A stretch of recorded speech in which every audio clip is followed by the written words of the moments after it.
Mukulikeyo nnyo mukumulamu okwo emabegako omwoleso ogw'amaanyi ogusinga mu byobulimi mu ggwanga lyonna ogwa Harvest Money ogutegekebwa aba Vision Group gwawedde. Abantu bangi bayolesezza ebintu eby'enjawulo nga mwabaddemu okusomesa ebintu ebisobola okuyamba okwekulaakulanya mu byobulimi. Tugenda kutuusaako nga bwe byabadde mu mwoleso guno. Abantu abasoba mu 3,000 be beetabye mu mwoleso gwa Harvest Money ogw'ebyobulimi n'obulunzi ogusinga mu ggwanga. Bano bayolesezza ebirime n'obukodyo obw'enjawulo mu nnunda y'ebisolo wamu n'okugatta omutindo ku birime. Ku bangi abayolesezza twayogeddeko n'abatunda emmere y'enkoko ng'era omwoleso baagwogeddeko bino. Mu butuufu abalunzi bazze era tubasangidde ddala bulungi nnyo. Nitubeera nga twogera nako nabo bulungi mu bungi ddala mwe bajjemu obungi ddala tubaleetedde ebintu byaffe ebirungi ennyo mu kubeera nti balunda enkoko weze batandikirako nga glucovit, gumbo stop, ebyo byonna n'essigiri ze tubadde nga tubabuulyako entatera ku TV. Essigiri yaffe ennungi ennyo ey'omu Buruda tugibaleetedde era bagigulidde ddala mu bungi ne tubalagirira wawa okisanga abalala kuba enkoko mu kulunda enkoko buli lwotabula emmere nga ya bbeeyi ntono oba ogenda kulunda onyumirwe. Kuba tufunye abantu bangi ze besirabangako kubanga okuva ku makya nnyimiridde sinnatuulako ndi n'abalunzi tuyambye abalunzi aye tutunze abalunzi baguze ebintu era twebaza nnyo bukedde mu ngero tuleeta Harvest Money oba mirundi 2 mu mwaka tujja kujja omulundi gwe tuzze ne kampani ndabagita Lion Pro sister company yaffe tuzze n'ekirungo ekijja mu Mukene. Mumanyi nti nno mu mmere yaffe ekintu ekisinza otulemesa emmere yaffe ovayo mu mutindo ye mukene n'obusonko. Katulesa ekirungo kita high protein sauce ne fish ali 65% okuva mu Europe. Gwali eyo oli eyo osoba kamukene awabbeeyi ku kano akantu jangu oyiga okwetabula emmere jangu oyiga okula concentrate eyiyo kyekitulesa wano kusomesa okule concentrate eyiyo ku bbeeyi ya wansi. Obubaka wange obusembayo nkubiriza abantu mwenna okujjanga mu myoleso kubanga emyoleso mufuna omukisa okwogako n'omusawo mufuna omukisa okukola ekintu n'ofuna idea okubaako ky'otandika okwejja mu bwavu. So gwali eyo nkukubiriza munnange jangu nga mu myoleso nga gino osobole okuganyulwamu n'okukulaakulanya Uganda. Ab'ebigimusa bo bagamba batya? Nze njolesezza ennima eri organic nga tutulese ebigimusa byaffe okuva e Russia.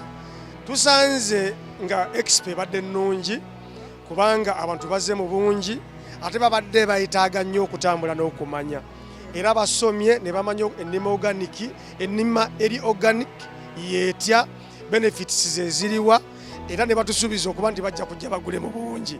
Obaka eri Vision Group yo tugyebaza kubanga singa teyabaddeyo osanga sitwandibaddewo wano. Tusaba eyongera okutegeka emisomo gino abantu bongera okufuna awareness kubanga ennima eri organic ya mulembe nnyo ensi gyetunudde nti enseva mu inorganic egenda mu organic farming. Organic farming tulimisa eddagala lyonna nga liri organic. Olima emmere eri organic n'oba mulamu abantu bonna babalamu n'ensi yo. Ate emmere gy'olimisa inorganic olimisa butwa obutwa bwe buleesa ebizibu bingi. Abantu baffe balwadde kansa, balwadde kokolo, balwadde pressure n'ebirwadde ebirala byonna. So tusobola okubyavoid nga tuli emmere eri organic nga tuli ennima eri organic. So mu expeno nze nga Luniwa Investment nja kubagamba nti nfunyemu kubanga nsomesezza abantu besinza na kubala muwendo era ne babeera nga bagenze bategedde nti okulimisa organic kirungi. Ate abatunda ensigo z'ebirime bajogeddeko bwe bati. So basically ffe tuli ba wholesalers to wholesalinga ensigo eziri imported. Ensigo zaffe ziva India, waliwo eziva India, then waliwo eziva Kenya, waliwo eziva Tanzania, then waliwo ne eziva Taiwan. Ensigo zaffe ezisinga zigira mu categories 2.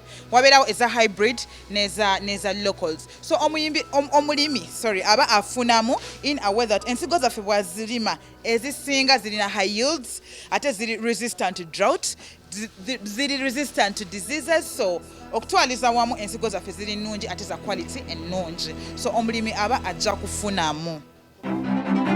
Mu kuwumbawumba program ensimbi n'emirimu ke kalowoozo k'ebyenfuna nga kakubuulira mu bye twogeddeko ki kye tusinza okuteekako ennyo essira. Katugendeyo.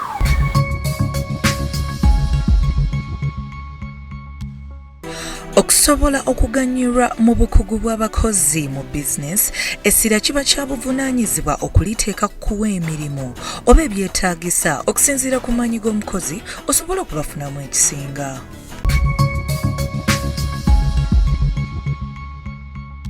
Akatale k'ensimbi kaliwo kubangula. Omanye ebbeeyi y'ensimbi ez'enjawulo wano mu ggwanga Uganda w'oba ogenze ku bibanda by'ensimbi awamu ne banka ez'enjawulo. Katugendeyo.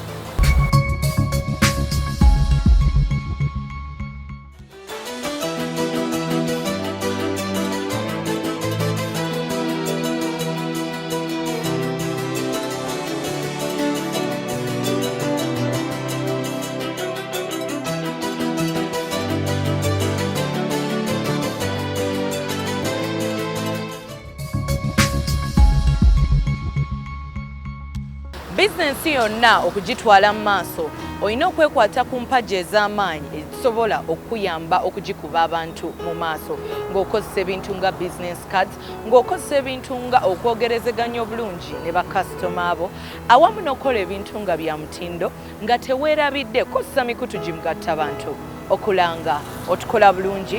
Buli wolaba program ensimbi n'emirimu nange Omumbejja Ndagire Leila atakumira mpera bankumire mwera.